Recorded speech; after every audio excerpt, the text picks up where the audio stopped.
Ang lalaking ito ay nakatayo sa harap ng isang napakataas na gusali, ilang sandali na lang bago niya maisakatuparan ang kanyang kakaibang pangarap. Ngunit ang pangarap niya ay hindi magtayo o magpanatili, kundi wasakin ang lahat at namnamin ang pagbagsak nito hanggang maging abo. Hindi siya baliw, ang kanyang mga motibo ay kasing kalkulado ng pagiging walang awa niya. Kilalanin si Vincenzo Casano, isang Korean-Italyan na abogado at mahalagang miyembro ng pinakamakapangyarihang pamilya ng mafia sa Italy.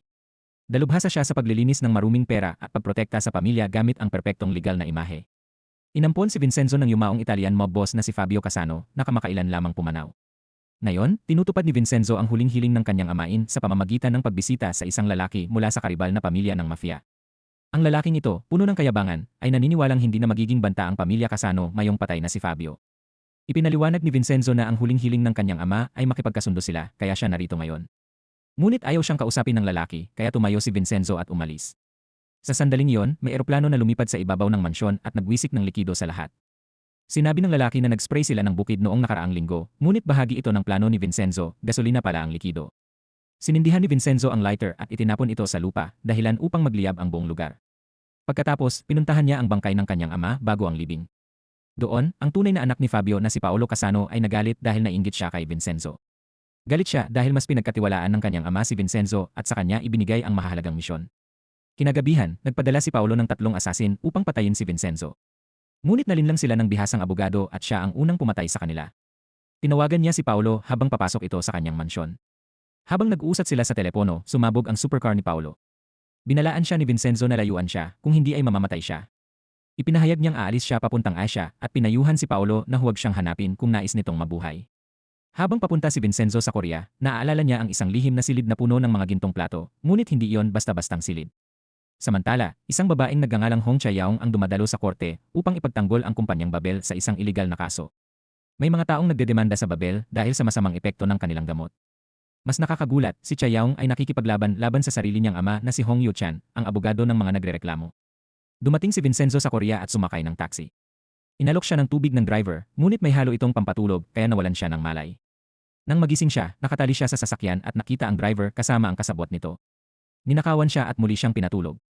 Nang muli siyang magising, wala na siyang natira. Sa kabutihang palad, may nakita siyang pera sa lupa, sapat para makabili ng tiket sa bus. Dumating siya sa Seoul at tumayo sa harap ng gusaling nais niyang gibain. Ipinakita sa flashback na may isang Chinese businessman na isa ring kriminal ang humingi ng tulong kay Vincenzo kung saan niya maitatago ang ginto. Ayaw niya itong itago sa China. May koneksyon si Vincenzo sa Korea, ang kanyang assistant na si Cho Young-won. Gumawa sila ng plano, bumili ng gusali, pinangalanan ito, at nagtayo ng lihim na silid sa ilalim. Doon itinago ang ginto, ngunit nagsisilbi rin itong bitag. Kapag may nakatuklas at nagtangkang pasukin ito, babagsak ang gusali at magiging libingan nila. Nagustuhan ng businessman ang plano. Ngayon, patay na siya at naiwan ang ginto sa ilalim ng gusali. Alam ni Vincenzo na maaari niyang nakawin ito at yumaman. Nang makipagkita siya kay Cho Young-won, nalaman niyang may mga tenant na nakatira sa gusali at ginagamit ito sa iba't ibang paraan. Hindi ito ikinabahala ni Vincenzo, iniisip niyang mapapaalis niya ang mga ito pansamantala, marahil sa pamamagitan ng libreng renovation. Ngunit kinabukasan, may kinatawan mula sa Babel na gustong bilhin ang gusali at gumawa ng alok. Tinanggihan ito ni Vincenzo kahit maganda ang halaga. Kinagabihan, nagpadala ang Babel ng mga armadong lalaki sa bahay ni Cho Young-won upang pilitin siyang pumirma sa kontrata. Tinakot ang kanyang pamilya kaya napilitan siyang sumunod.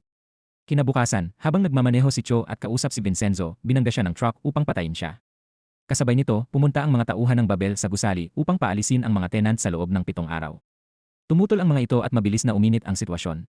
Dumating si Hong Chayaong at ang kanyang ama, ngunit ipinakita ng mga tauhan ang kanilang brutal na lakas. Biglang dumating si Vincenzo at inayos ang kaguluhan. Sinuntok niya ang isa sa mga tauhan at pati ang leader nito, saka isinabit sa labas ng bintana. Binalaan niya itong umalis, ngunit inutusan ng leader ang kanyang mga tauhan na umatake. Bago pa man mangyari yon, dumating ang mga pulis at tinapos ang komprontasyon. Matapos ang insidenteng ito, nakipag-usap si Vincenzo kay Yuchan at napagtanto nilang maaari silang maging magkaalyado dahil pareho sila ng interes, ibig sabihin, kaaway nila ang Babel. Kalaunan, binisita ni Vincenzo si Young-won sa ospital at tinanong kung sila lang ba ang nakakaalam tungkol sa ginto sa gusali. Sinabi ni Cho na sila lang ang may alam, ngunit hindi na yon mahalaga dahil kung i-renovate ng Babel ang gusali, malalaman din nila ang tungkol sa ginto. Ipinakita sa flashback na inalagaan ng mafia ang lihim na silid at ang mga taong tumulong sa pagtatayo nito.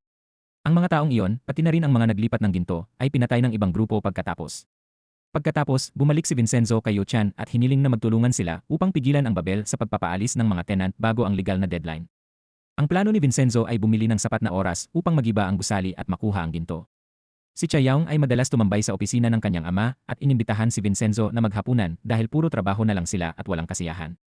Sa hapunan, ibinunyag niya na nagtatrabaho siya sa law firm na Wusang at ang Babel ang kanilang kliyente. Samantala, ang presidente ng Babel na si Hanseo ay nakipagkita sa isang misteryosong tao na naglalaro ng hockey sa yelo. Ang lalaking nakakostume ng hockey ay binato siya ng mga puk upang saktan siya. Humingi ng paumanhin si Hanseo sa kanyang pagkukulang, ngunit hindi ito tinanggap ng lalaki at sinimulan siyang bugbugin gamit ang hockey stick. Sa ibang lugar, dumalo si Chayaong sa isang meeting at nagsimulang makaramdam ng pag-aalinlangan sa pagtatrabaho para sa kanila dahil mukhang masasamang tao ang mga ito. Narinig ng kanyang intern na si Jun ang boss na may kausap sa telepono at sinabi rin kay Chayaong ang kanyang hinala dahil pinayagan nito ang Babel na paalisin ang mga tenant. Ngunit hindi lang iyon, balak ng Babel na agad gibain ang gusali upang i-renovate ito at gawing laboratorio. Dahil dito, kinailangan ni Vincenzo na gumawa agad ng plano. Hiniling niya sa mga tenant na maghanda ng isang maliit na festival. Nang dumating ang mga tauhan ng Babel kasama ang mga bulldozer, nakita nila ang mga taong nagsasaya at nagpa-party. Maaari sana nilang sirain ang kasiyahan, ngunit hindi iyon magandang ideya dahil inimbitahan ni Vincenzo ang Italian ambassador sa Korea upang dumalo sa selebrasyon. Nang makita ng pulis ang mga tauhan, alam nilang galing ang mga ito sa Babel, ngunit nakiusap silang umalis dahil mapipilitan silang makialam kung may mangyaring gulo. Sa mga sumunod na araw, pinag-aralan ni Vincenzo ang mga batas sa Korea upang makahanap ng paraan na mapahaba ang palugit para sa mga tenant. Ang pananatili ng mga tenant sa gusali ay makakapigil sa Babel na gibain ito at matuklasan ang ginto. Sa hindi inaasahan, nakatanggap ng tawag si Yu Chan mula sa isang siyentista na dating nagtrabaho sa development team ng gamot ng Babel. Sa katunayan, siya ang head researcher ng isang gamot na kilalang may masamang epekto. Ipinaliwanag ng siyentista na maraming gamot ng Babel ang may side effects, ngunit ang ginagawa niyang proyekto ay mas mapanganib. Nang subukan ito sa isang volunteer, namatay ang lalaki. Ngunit hindi pa doon nagtatapos, nais ng Babel na gumawa ng mga gamot na nakaka-addict upang maging dependent ang mga tao sa kanila. Nagpa siya ang siyentista na tumakas dahil naniniwala siyang papatayin siya ng Babel matapos ang lahat ng kanyang nasaksihan. Gusto ni Yu Chan na tumestigo siya sa korte, ngunit tinanong ng siyentista kung kaya ba nitong garantiyahan ang kanyang kaligtasan. Sa kasamaang palad, sinabi lamang ng abogado na gagawin niya ang lahat ng makakaya na hindi sapat para sa siyentista. Kalaunan, nakatanggap si Yu Chan ng tawag mula sa isang babaeng dati niyang ipinagtanggol sa korte na si Miso. Nasugatan siya sa kulungan ngunit maayos na ngayon. Sinundan siya ni Vincenzo upang makita ang babae at nakaramdam siya ng kakaibang kaba nang makita ito kahit tila hindi siya nakilala ng babae. Kinagabihan, nakipagkita si Vincenzo sa kinatawan ng Babel at hiniling na bigyan siya ng 2 buwan bago magsimula ang renovation. Hindi pumayag ang lalaki, ngunit ginamit ni Vincenzo ang kanyang paraan bilang miyembro ng mafia upang kumbinsihin siya. Lumabas na matagal na siyang nangangalap ng impormasyon tungkol sa lalaki at mayroon siyang mga larawan nito kasama ang lihim nitong kasintahan. Nailagay sa alanganin ang kinatawan, kaya sinabi ni Vincenzo na kailangan niyang magdesisyon agad. Lalong nauubos ang oras para sa kanya dahil naghahanda na ang mga tauhan na gibain ang gusali matapos paalisin ang mga tenant. Tinawagan ng kinatawan ang mga ito at pinahinto sila. Habang nanalo si Vincenzo sa isang laban, gumanti naman ang Babel. Isang asasin ang nagpasabog ng hotel kung saan nakatira ang ilang miyembro ng research team. Kinabukasan, nalaman ni Yu Chan ang insidente mula sa balita at hinalang pinapatahimik ng kumpanya ang mga doktor na sangkot sa paggawa ng kanilang gamot. Agad siyang pumunta sa crime scene at nakita niyang masyadong mabilis tinatapos ng pulis ang kaso. Pinagalitan niya ang mga ito at sinubukang pilitin silang sundin ang tamang proseso, ngunit pinakalma siya ni Vincenzo. Napansin ni Vincenzo ang 2 lalaking nakatitig sa kanila at dahil sa kanyang karanasan sa mafia, alam niyang sila na ang susunod na target kung magpapatuloy sila. Samantala, isa sa pinakamalupit na abogado ng Wusang na si Myung-hee ay nakipagkita kay Hanseo. Pagkatapos ng meeting, sinabi niya sa kanyang boss na nahihirapan siyang paniwalaan na ang lalaking iyon ang nagpapatakbo ng Babel. Iniisip niyang maaaring isa lamang itong puppet ng tunay na nasa likod ng kumpanya. Samantala, muling tinawagan ni Yu Chan ang siyentista upang kumbinsihin itong tumestigo. Halos pumayag na ang lalaki ngunit humingi pa ng oras dahil nakataya ang kanyang buhay. Sa ibang lugar, nakipagkita si Chayaong kay Choi at tensyonado ang kanilang pag-uusap. Pareho silang matitindi at gustong manaig sa isa't isa. Kalaunan, nakipagkita rin si Chayaong sa kanyang ama na kinuwestiyon ang kanyang moralidad. Nag-away sila tungkol sa kung aling panig ang dapat nilang panigan, kaya uminom si Chayaong upang maibsan ang stress. Bandang hating gabi, may pulis na kumatok sa pintuan ng siyentista sa hotel, sinasabing may naganap na pagnanakaw. Napagtanto ng siyentista na hindi totoong pulis ang lalaki, kaya tumalon siya palabas at tumakbo papunta sa pantalan. Sinubukan niyang tawagan si Yu Chan, ngunit lumabas ang abogado upang manigarilyo. Nakita ni Vincenzo ang tawag at alam niya kung sino ito, ngunit pinili niyang huwag sagutin dahil natatakot siyang lumala ang sitwasyon kung tumestigo ang lalaki. Kalaunan, natagpuan ng mga asasin ng Babel ang siyentista at pinatay siya. Pagbalik ni Yu Chan sa loob, isang truck ang sumalpok sa salamin at binangga silang dalawa. Namatay si Yu Chan habang si Vincenzo ay nakaligtas at dinala sa ospital. Binisita siya ni Chayaong matapos ang libing ng kanyang ama at biglang nagising si Vincenzo, handa na muli sa aksyon. Hinala ni Vincenzo na may kinalaman ng Babel sa pagkamatay ni Yu Chan kahit wala pa siyang ebidensya. Pagkalipas ng ilang araw, naniwala si Chayaong na Babel ang may kagagawan ng makita sa balita na patay na ang head scientist na natagpo ang inanod sa dalampasigan. Agad siyang nagbitiw sa usang. Nandoon si Choi at tinukso siya, sinasabing hindi niya kaya ang pressure. Samantala, bumalik si Vincenzo sa crime scene at masusing sinuri ito. Nang makakita siya ng ilang detalye, tinawagan niya ang kanyang kaalyado na si Yang Won at inutusan itong kumilos. Hindi nagtagal, umuwi si Hanseo at nakita ang mga syringe na nakatusok sa kanyang unan, isang babala mula kay Vincenzo. Kinabukasan, nakipagkita si Chayaong sa mga tenant ng Jumba Plaza at ipinahayag na ipagpapatuloy niya ang laban ng kanyang ama at kakampi nila siya. Biglang dumating ang dalawang pulis at inaresto siya sa gawa-gawang kaso na ipinagawa ng usang. Nang malaman ito ni Vincenzo, agad siyang pumunta sa presinto at ipinakita kung sino ang mas may kapangyarihan. Tinanong niya ang mga pulis kung may ebidensya sila at dahil wala, kinuha niya si Chayaong at umalis sila. Sa labas ng presinto, nagpakilala kay Vincenzo ang isang lalaking nagngangalang Junwoo at sinabing isa siyang malaking tagahanga. Bagamat mukhang mabait, unti-unti siyang nagiging kakaiba habang tumatagal. Di nagtagal, naghanda si Vincenzo para sa kanyang susunod na hakbang at isinama si Chayaong upang bisitahin ang lalaking nagmaneho ng truck na pumatay sa kanyang ama. Gustong malaman ni Vincenzo kung sino ang nag-utos sa driver, ngunit sa simula ay matapang ang lalaki. Alam ni Vincenzo na hindi niya ito mapapakiusapan, kaya inilatag niya ang mga katotohanang alam niya. Alam niyang may nagpaiksi ng sentensya ng lalaki sa 2 taon lamang, kahit mas mabigat ang dapat nitong parusa dahil sa krimen nito. Ibig sabihin, may koneksyon ito sa isang makapangyarihang tao. Pagkatapos, ginamit ni Vincenzo ang kanyang madilim na personalidad upang takutin ang lalaki, sinasabing makakahanap siya ng mga preso na papatay dito sa kulungan. Sa huli, bumigay ang lalaki at nagbigay ng pangalan, ngunit sinabi niyang hindi niya kailanman nakita ang taong iyon ng personal. Tatayo na sana si Vincenzo upang umalis, ngunit nagpasya siyang patayin ang lalaki sa hindi direktang paraan. Sumigaw siya at nagpasalamat sa lalaki dahil pumayag itong makipagtulungan at tumestigo sa korte. Narinig ito ng isang pulis kaya nagsimula ang mga pangyayari. Kinagabihan, kinorner ng ilang preso ang lalaki at pinatay ito habang nanonood lang ang isang pulis. Pagkalipas ng isang araw, gumawa ng panibagong hakbang si Vincenzo, o mas tama, ang hakbang ang lumapit sa kanya. Sinubukan ng kinatawan ng Babel na atakihin siya, ngunit siya mismo ang nasakal ni Vincenzo. Ginamit ni Vincenzo ang kinatawan upang mag-set ng meeting sa taong nag-utos sa truck driver. Pagdating doon, sinalakay sila ng isang lalaki at parehong napasakamay niya ang dalawa. Kinuha ni Vincenzo ang baril ng lalaki at napansin na hindi ito ginagamit ng militar o pulis, kaya malinaw na may malalakas itong koneksyon. Muli niyang tinanong kung sino ang nag-utos na patayin si Yuchan, ngunit tumanggi itong magsalita. Biglang pinatunayan ni Vincenzo na seryoso siya at binaril ang kinatawan. Sa sumunod na eksena, makikitang nalinlang at natrap ni Vincenzo si Myung-hee sa isang laundry shop. Habang kausap siya sa telepono, may truck na tumutok ng ilaw at papunta sa kanya. Natakot si Choi, ngunit huminto ang truck. Sinabi ni Vincenzo na alam niyang si Choi ang nag-utos na patayin si Yuchan dahil hadlang ito sa kanila sa maraming paraan. Hindi natapos ang kanilang laban dahil umalis si Vincenzo at umandar ang truck. Kinagabihan, isang contamination team ang pumasok sa laboratorio ng Babel at pinaalis ang mga siyentista sa loob ng ilang oras. Matapos iyon, ibinunyag na si Vincenzo ang isa sa mga miyembro ng team.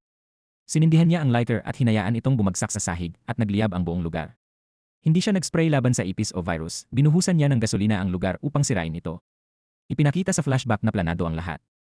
Nagpanggap lamang si Vincenzo na binaril ang kinatawan ng Babel at ito ay hinila palayo ng kanyang dating kasamahan na tumutulong sa kanya at kay Chayaong.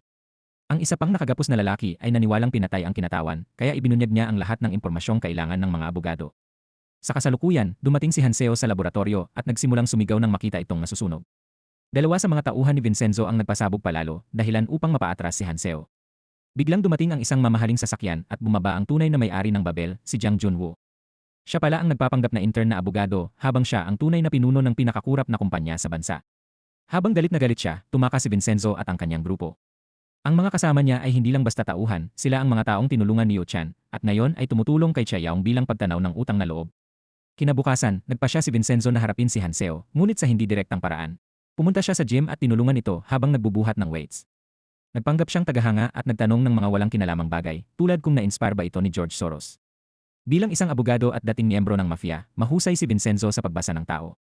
Nang muli niyang makausap si Chayaong, sinabi niyang hindi gaanong matalino si Hanseo, kaya naniniwala siyang hindi ito ang tunay na nagpapatakbo ng Babel.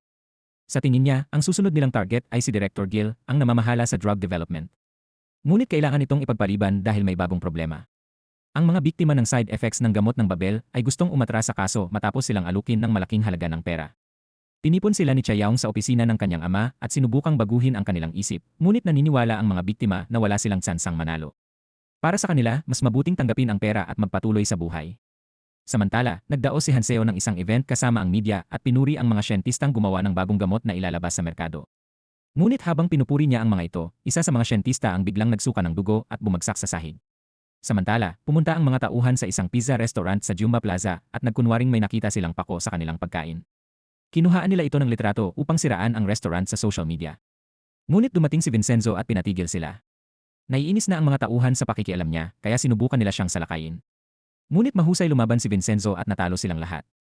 Ang leader na lang ang natira at inutusan siya ni Vincenzo na bayaran ang pagkain. Nanginginig, nagbayad ito at agad tumakbo palabas.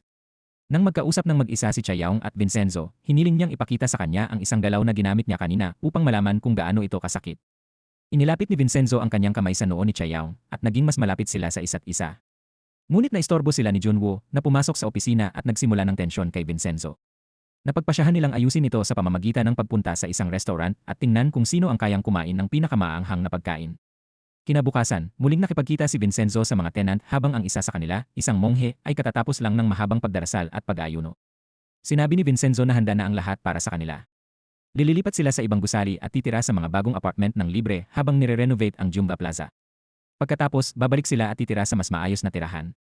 Isa-isa niyang inayos ang lahat. Ang susunod niyang tinutukan ay ang intermediary na nagtangkang suhulan ang mga biktima ng Babel. Ninakaw ni Vincenzo ang mga nakatagong yaman ng lalaki na matagal nang nagnanakaw ng pera at ibinigay ito sa ilang non-profit organizations. Pagkatapos, sinamahan niya si Chayaong sa pakikipagharap kay Myung-hee at sa boss ng usang. Sa meeting, narinig ni Myung-hee ang boses ni Vincenzo at naalala ang lalaking nakausap niya sa telepono noong gabing kinorner siya sa laundry shop. Naghinala siya kung si Vincenzo nga yon. Kinabukasan, nagkita ang dalawang panig sa labas ng korte. Ngunit hindi talaga balak ni Vincenzo na lumaban sa korte dahil alam niyang matatalo sila. Kaya gumawa siya ng ibang plano, kinuha niya ang tulong ng mga tenant upang magprotesta sa labas ng korte hanggang sa ma-postpone ang hearing.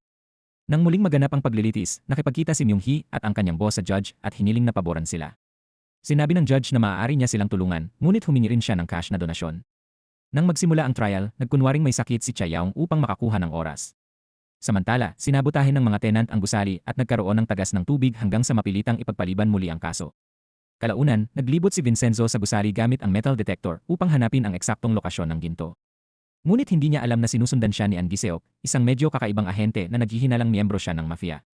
Kahit nahuli siya nito, hindi nakita ng ahente ang detector dahil sa disenyo ng bintana, mukha lang siyang nagdarasal. Samantala, inimbitahan ni Junwoo sina Hanseo, Myung-hee at ang boss ng usang sa isang meeting. Ibinunyag niya na ang nagtatag ng Babel ay ang ama ni Hanseo, ngunit hindi ito nag-iisang anak. Inamin niyang siya ang kapatid nito at ang tunay na nagpapatakbo ng Babel. Napilitang pumalakpak si Myung-hee at ang boss, ngunit ipinakita ni Myung-hee ang kanyang galit nang siya ay mag-isa na. Ipinakita rin ni Junwoo kung gaano siya kalupit. Pinabugbog niya ang isa sa kanilang kalaban sa korte at si Director Gil pagkatapos ay tinurukan ng droga. Naglagay rin sila ng pera sa mga biktima upang palabasing sila ay nagnanakaw. Hindi nagtagal, dinala silang lahat sa presinto. Agad na pumunta si Chayaong upang ipagtanggol sila, ngunit sinabi ng mga pulis na magkakasabwat ang mga ito at nagnanakaw mula sa Babel. Sinubukan niyang ipaliwanag na walang ebidensya, ngunit salita na lamang niya laban sa usang. Bago ang trial, nilapitan ni Junwoo sina Vincenzo at Chayaong at sinabing hindi nila kayang talunin ang usang dahil isa itong malaking firm. Pinayuhan niya si Chayaong na pag-isipang mabuti at huwag magpadala kay Vincenzo. Hindi maganda ang naging pagtatapos ng usapan, ngunit kailangan nilang mag-focus sa susunod na laban. Alam ni na Vincenzo at Chayaong na hindi papanig sa kanila ang judge, kaya kailangan nilang gumawa ng paraan. Nang tawagin si Director Gil bilang witness, tinawag ni Chayaong ang asawa nito bilang sarili niyang witness. Ibinunyag ng babae na hindi na niya mahal ang kanyang asawa at handa siyang magsabi ng sikreto na gumagamit ng droga si Director Gil. Dahil sa revelasyong ito, hiniling ni Vincenzo sa korte na huwag seryosohin ang testimonya ni Director Gil. Napilitang sumunod ang judge dahil hindi niya kayang baliwalain ang malinaw na sitwasyon na maaaring makasira sa kanyang karera. Dahil dito, nakakuha si Chayaong at ang kanyang mga kliyente ng mas maraming oras, mabuhay upang lumaban muli sa susunod na araw. Galit na galit si Junwoo sa nangyari at pinagalitan ang kanyang kapatid na si Hanseo. Tinanong siya ni Hanseo kung papatayin din ba siya tulad ng ginawa nito sa kanilang ama. Sa flashback, ipinakita na nagkasakit ang kanilang ama at nagpasya si Junwoo na patayin ito sa pamamagitan ng pagpapainiksyon ng droga kay Director Gil. Sa kasalukuyan, nagulat si Junwoo na alam ito ng kanyang kapatid. Kumuha siya ng tinidor at tinakot ito, binabala ang huwag nang banggitin muli ang bagay na yon. Samantala, nagsasalo ang mga tenant bago sila lumipat pansamantala sa kanilang bagong tirahan. May isang pulubi na humingi ng pagkain at nagsimulang magkwento ng kakaibang istorya. Ayon sa kanya, ilang taon na ang nakalipas ay nakita niyang itinayo ang gusali at personal niyang nasaksihan ang mga lalaking nagdadala ng mga gold plates at itinatago ang mga ito sa ilalim ng gusali. Tinawanan siya ng mga tenant dahil parang imposible ang kanyang kwento. Ngunit may ebidensya siya, may hawak siyang cellphone na pag-aari ng isa sa mga manggagawa na nagpapakita ng litrato ng gold plates. Kinabukasan, sinabi ni Vincenzo sa mga tenant na oras na para lumipat sila, ayon sa napag-usapan. Ngunit nagbago ang isip ng mga ito. Hindi nila sinabi ang tunay na dahilan at sa halip ay nagpanggap na mahal nila ang lugar at nais nilang manatili roon habang buhay. Samantala, pinatawag ni Hanseo ang mga vice president ng Babel sa hockey field at pinagalitan sila dahil sa kanilang pagkukulang. Ginaya niya ang estilo ng kanyang kapatid at pinamunuan ang kumpanya ng may kamay na bakal. Tinawag niya silang walang silbi at binato ng hockey discs hanggang sa bumagsak sila sa yelo. Samantala, sinundan ni Vincenzo si Chayaong na bumisita kay Miso. Hindi maganda ang kalagayan ng babae at ibinunyag ng doktor na may cancer siya. Gagawin nila ang lahat upang mapanatili siyang buhay, ngunit walang kasiguraduhan. Nalungkot si Vincenzo sa balitang ito na tila may espesyal na koneksyon siya sa babae. Sa ibang lugar, nakipagkita si Myung-hee sa isang lalaking nagdangalang Hwang Min-seong, ang presidente ng isang bangko. Gusto niyang mamuhunan ito ng malaki sa Babel, ngunit tumanggi ang banker dahil naniniwala siyang hindi maganda ang magiging epekto nito sa kanyang bangko. Ngunit pinilit siya ni Myung-hee at ginamit ang ebidensya laban sa kanya, isang malinaw na pananakot. Sa huli, napilitan si Min-seong na pumayag at nakipagkamay kay Hanseo. Kinabukasan, sinabi ni Hanseo kay Vincenzo na ang Chinese businessman ay dating may-ari ng isang art gallery na may mataas na seguridad na gumagamit ng iris recognition. Naniniwala siyang maaaring gamitin ang data mula rito upang mabuksan ang lihim na silid sa ilalim ng Jumba Plaza. Kasabay nito, binisita ni Min-seong si Miso sa ospital upang asarin siya bago ito mamatay. Nagkunwari ang babae na may sasabihin at pinalapit siya, ngunit hinatak ang kanyang buhok at pinahirapan siya. Sinubukan siyang pigilan ni Chayaong, ngunit nasira rin ang buhok ni Min-seong. Kalaunan, sinabi ni Chayaong kay Vincenzo na kailangan nilang mas makilala si Min-seong at makakuha ng impormasyon. Ayon sa chismis, bakla ito, kaya maaaring subukan ni Vincenzo na akitin siya. Hindi nagustuhan ni Vincenzo ang ideyang ito, ngunit napilitan siyang pumayag. Kinabukasan, sumali siya sa parehong horse riding club ni Min-seong at sinimulan ang usapan tungkol sa sining ng pagsakay. Matapos makuha ang numero nito, sinabi ni Vincenzo kay Chayaong na hindi siya komportable, ngunit pinilit siyang ipagpatuloy ang plano. Hindi nagtagal, naghapunan sila ni Min-seong at nilasing niya ito. Habang nagiging personal ang usapan, ibinunyag ni Min-seong ang kanyang pinakamalalim na lihim. Anak siya ng lalaking pinatay ni Miso noon. Ang kanyang ama ay nanghahalay sa mga katulong, ngunit lumaban si Miso at itinulak ito na naging sanhi ng pagkamatay ng lalaki. Pagkaraan ng ilang sandali, ang totoo ay parehong nasaksihan ni Hwang Min-seong at ng kanyang ina ang insidente ng palihim. Kung tumawag lamang sila ng ambulansya, buhay pa sana ang kanyang ama, ngunit pinili nilang hayaan itong mamatay. Kinabukasan, nag-date muli ang dalawa sa isang fun fair, ngunit sinaktan ni Vincenzo ang damdamin ni Min-seong nang sabihin niyang hindi sila maaaring magsama. Nahulog na ang loob ni Min-seong sa kanya at naghintay pa sa labas ng kanyang opisina upang makita siya. Lumabas si Vincenzo upang kausapin siya, ngunit sinabi niyang kailangan nitong may gawin para sa kanya kung nais nitong maging sila. Bulag sa pag-ibig, pumayag si Min-seong na gawin ang kahit ano.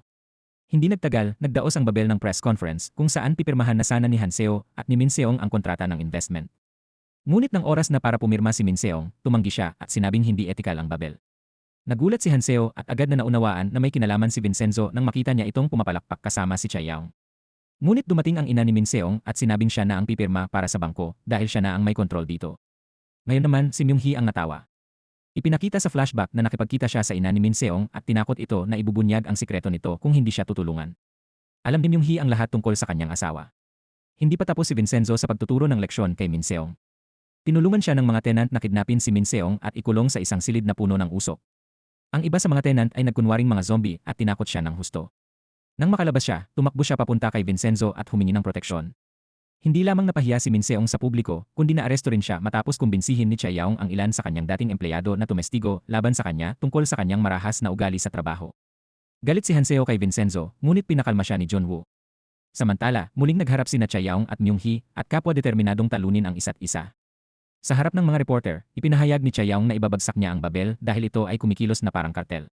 Samantala, nagkagulo sa Jumba Plaza dahil sa kwento tungkol sa ginto.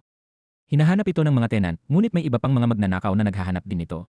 Sa ibang lugar, lumayo si Director Gil mula sa Seoul dahil naniniwala siyang papatayin siya ni Junwoo. Alam niyang isa na siyang pabigat sa kanila.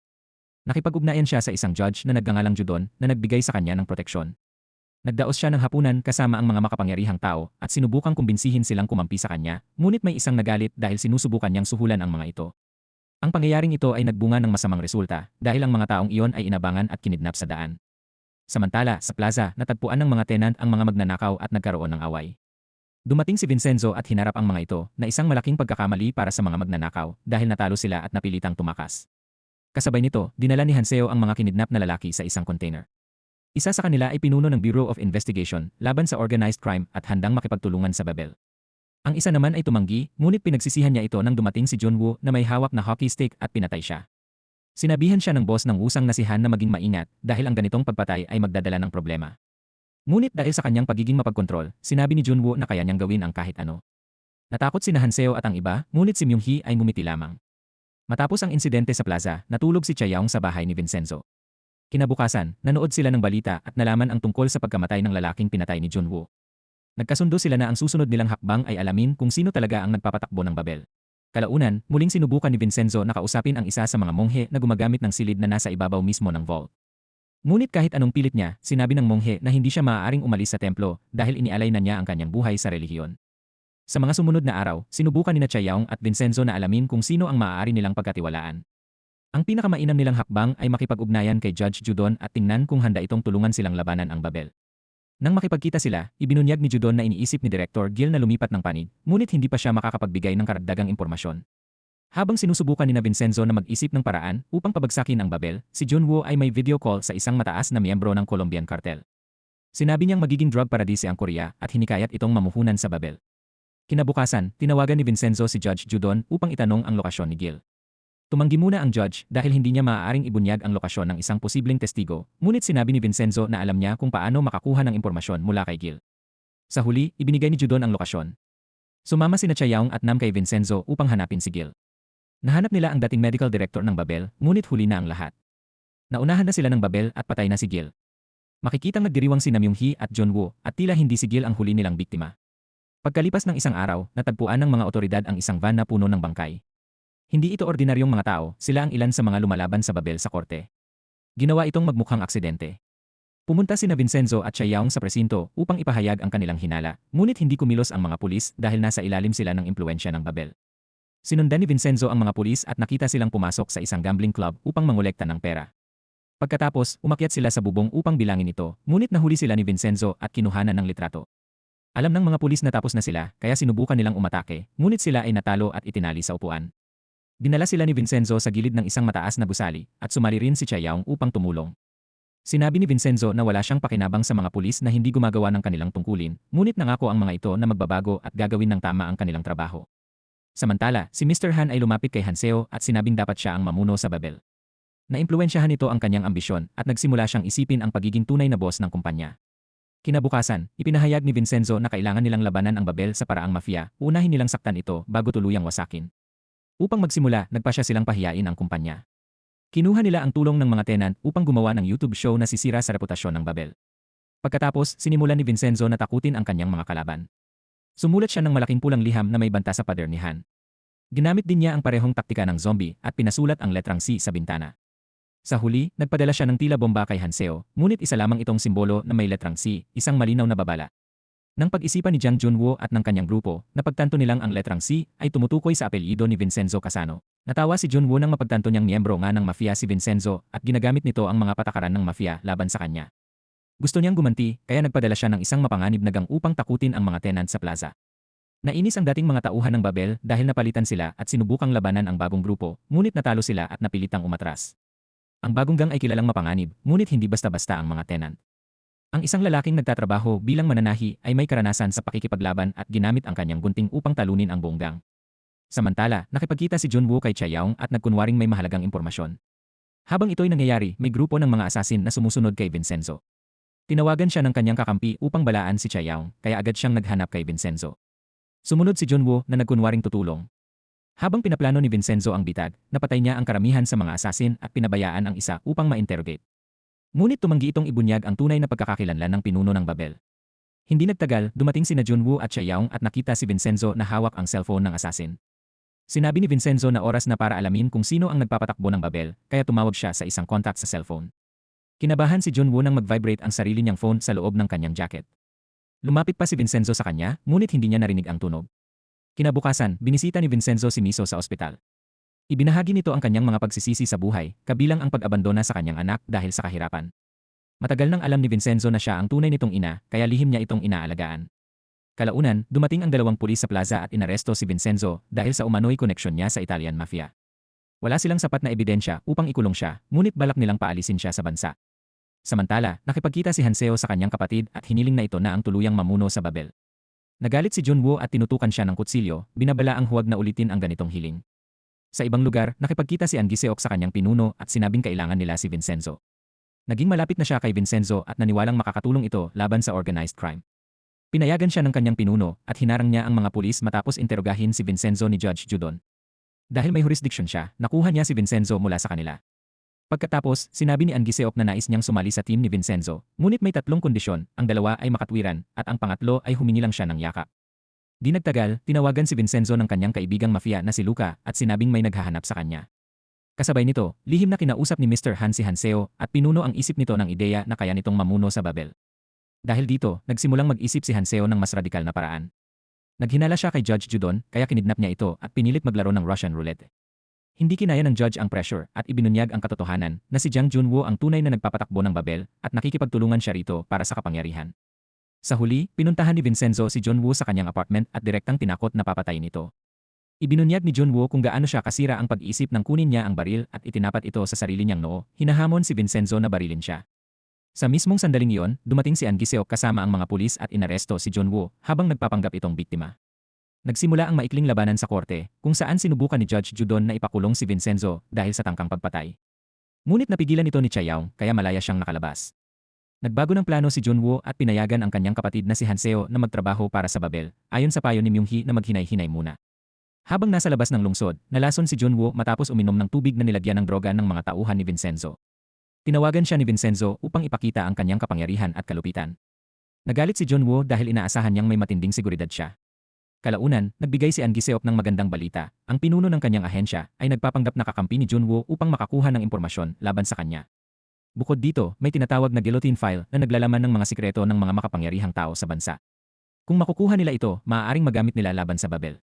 Samantala, isinama ni Hanseo ang kanyang kapatid sa isang hunting expedition.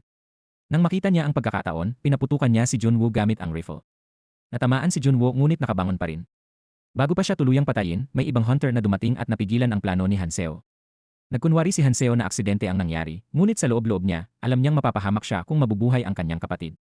Sa ospital, sinabi ng mga doktor na hindi malala ang sugat ni Junwoo at gagaling ito.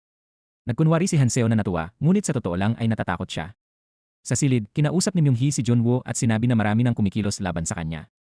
Hinimok niya itong ibunyag na sa publiko na siya ang tunay na boss ng Babel. Samantala, kinausap ni Vincenzo si Cho Yang-won at tinanong kung bakit nito sinubukang nakawin ang ginto. Nagulat si Cho, ngunit nalaman na ni Vincenzo ang katotohanan na siya ang nagpadala ng mga magnanakaw. Inamin ni Cho na may utang siya sa mapanganib na mga tao matapos matalo sa sugal. Sa huli, nagkasundo silang kunin ang ginto ng magkasama. Kasabay nito, dumalo si Junwoo sa isang event kung saan magbibid ang mga negosyante para sa Babel Tower. Dito niya ibinunyag sa publiko na siya ang tunay na pinuno ng Babel. Sa plaza naman, pinadala ni Vincenzo ang mga tenant sa isang excursion upang magkaroon siya ng oras na kunin ang ginto. Ginamit ni Cho ang isang device na kayang gayahin ang iris ng Chinese businessman upang mabuksan ang vault. Pagpasok nila, namangha sila sa dami ng ginto. Ngunit biglang tinutukan ni Cho ng baril si Vincenzo at sinabing sapat na sa kanya ang isang piraso ng ginto upang mabayaran ang kanyang utang. Paglabas nila, nagawa ni Vincenzo na maagaw ang baril at talunin siya. Kinuha niya ang gintong plato at ibinunyag na nakatago rito ang guillotine file, kaya yon lang ang kailangan ni Cho. Pagkatapos, inamin ni Cho na isa siyang lihim na ahente. Hindi niya ninakaw ang data ng iris, siya mismo ang pumatay sa Chinese businessman gamit ang lason at saka kinuha ang scan ng mata nito. Habang nag-uusap sila, bumalik ang bus ng mga tenant kaya nagmadali silang isara ang lagusan. Bago yon, itinapon nila ang gintong plato at ang device pabalik sa loob. Samantala, si Hanseo ay halos mabaliw sa takot dahil hindi niya alam kung kailan darating ang kanyang kamatayan. Gayunpaman, hindi siya pinarusahan ng kanyang kapatid kundi binigyan pa ng mamahaling relo. Nagtaka si Hanseo sa plano ni Junwoo, ngunit malinaw ang sagot ng CEO ng Babel, pinananatili niyang buhay ang kanyang kapatid dahil kailangan niya ng sisisihin kung may magkamali. Nagsisimula ng mahalin ng media si Junwoo, ngunit may panibagong sorpresa si Vincenzo para sa kanya. Isang gabi, dumalo si Junwoo sa isang event ng Babel para sa bagong linya ng sasakyan. Ngunit nang ipalabas ang video, nagulat siya nang makita ang dalawang mataas na opisyal ng kumpanya na pinag-uusapan ang pagpatay sa mga miyembro ng unyon. Bukod dito, binuhusan siya ng dugo ng baboy habang pumapalakpak sina Vincenzo at Chayaw. Nakita sila ni Hanseo at mumiti dahil nagustuhan niyang nakikitang natatalo ang kanyang kapatid. Dumating ang pulis at inaresto si Junwoo, ngunit tulad ng dati, nakalaya rin siya. Inasahan ito ni Vincenzo at Chayaw, ngunit masaya silang naapektuhan na nila ang kanyang isipan. Pagkatapos ng meeting kasama ang mga abogado, kinausap ni Junwoo si Mr. Han at sinisi ito sa paghikayat sa kanyang kapatid na maging boss ng Babel. Binaligtad ni Han ang sitwasyon at sinabing naniniwala siya na mas mahusay si Hanseo at nararapat itong mabigyan ng pagkakataon. Naudyukan si Hanseo sa mga salitang iyon at nakipagkita kay Vincenzo. Sinabi niyang natutuwa siyang nakikitang natatalo ni Vincenzo ang kanyang kapatid at nais niya itong tulungan upang pabagsakin si Junwoo at siya ang mamuno sa Babel. Hindi kumbinsido si Vincenzo, ngunit iginiit ni Hanseo na magiging legal ang pamamalakad niya sa kumpanya kapag siya na ang namumuno. Sa mga sumunod na araw, natuklasan ni Vincenzo na gumagamit ang Babel ng ibang kumpanya para sa money laundering. Nalaman din niyang ang isang tenant na si Huang Minseong ay isang hacker na maaaring tumulong sa kanya. Isa sa mga kumpanyang ginagamit ng Babel ay isang art gallery, kaya pinuntahan ito ni Vincenzo at Chayaw. Habang gumagawa ng distraction ang ibang tenant, pumasok sila sa opisina ng manager at ginamit ang flash drive upang kunin ang lahat ng data. Dahil dito, mas dumami ang ebidensyang hawak nila laban sa Babel. Nalaman ito ni Junwoo at nagpadala ng 3 asasin upang patayin si Vincenzo. Kinorner siya ng mga ito sa bubong, ngunit nailigtas siya ng isang grupo ng mga kalapati. Sa huli, napatay niya ang mga asasin at lalo nitong ikinagalit si Junwoo. Nagpatuloy ang digmaan sa pagitan nila habang naghahanda si Vincenzo ng susunod na hakbang. Ibinunyag niya sa kanyang grupo na nasa kanya ang guillotine file, nakuha niya ito mula sa gintong plato bago niya ito ibinalik sa lagusan. Sa pamamagitan ng file, nalaman nila ang tungkol kay Jongbom, isang negosyanteng balak makipagkasundo sa Babel. Ayon sa chismis, itinulak niya ang kanyang business partner mula sa bangin upang maging nag-iisang may-ari. Nagpanggap si Vincenzo bilang isang medium na kayang makipag-usap sa kaluluwa ng namatay na partner. Sa pamamagitan nito, napaniwala niya si Jongbom na huwag pumirma ng kontrata sa Babel. Dahil dito, nagsimulang bumaba ang stock price ng Babel at nagalit si Junwoo. Nagpadala siya ng asasin upang patayin si Vincenzo, ngunit nagawa nitong ipagtanggol ang sarili at hinabol ang kalaban. Sa bubong, may nahulog na bangkay at nadatnan ng pulis si Vincenzo, kaya inakala nilang siya ang pumatay. Ngunit natalo niya ang mga pulis at nakatakas. Samantala, nahuli ng dating mga tauhan ng Babel ang asasin at dinala ito kay Vincenzo. Pinilit niya itong ibunyag ang lokasyon ng mga kasama nito at matapos silang bugbugin, napilitang sumuko ang mga ito. Dahil dito, nalinis ang pangalan ni Vincenzo. Muling nakaramdam ng pagkatalo si Junwoo, ngunit hindi siya susuko. Habang ginugugol ni Vincenzo ang oras kasama ang kanyang tunay na ina, naghahanda naman si Junwoo ng panibagong atake. Gumamit siya ng isang babae na nagkunwaring cleaning lady upang maglagay ng pampasabog sa loob ng gusali. Nang gabing iyon, na-activate ang device at naputol ang isa sa mga gas pipe. Nagsimulang lumikas ang mga tenant, ngunit kulang ang oras dahil may iniwan ding bomba ang babae. Sa kabutihang palad, nakita ng 2 bombero ang bomba na nakatago sa anyo ng relo. Nakita ito ni Vincenzo Casano at agad niyang kinuha ang relo at itinapon palabas ng bintana.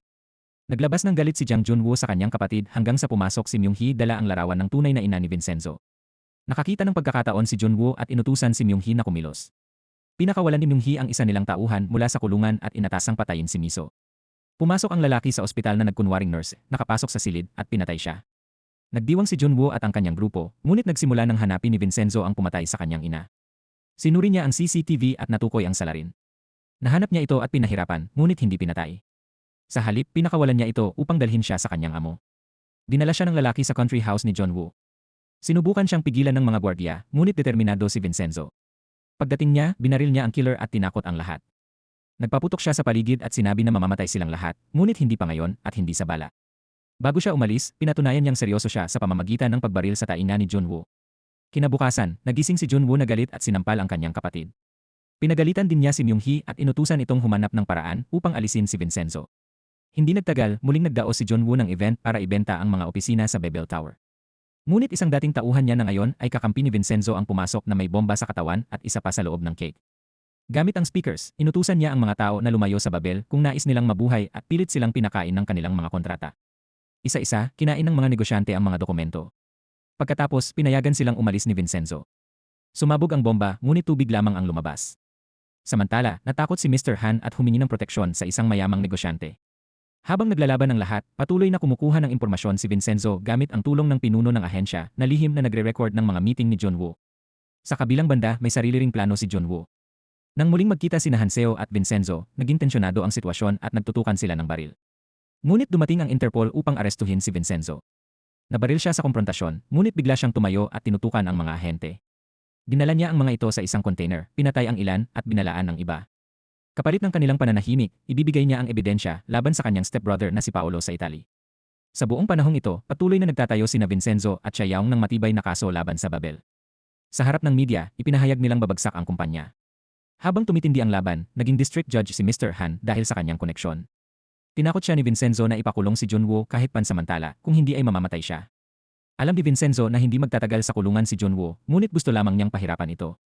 Habang nakakulong si Junwoo, pinuntahan siya ni Hanseo upang asarin. Ngunit may malakas ding kakampi si Junwoo, isang politiko na nagngangalang Kim.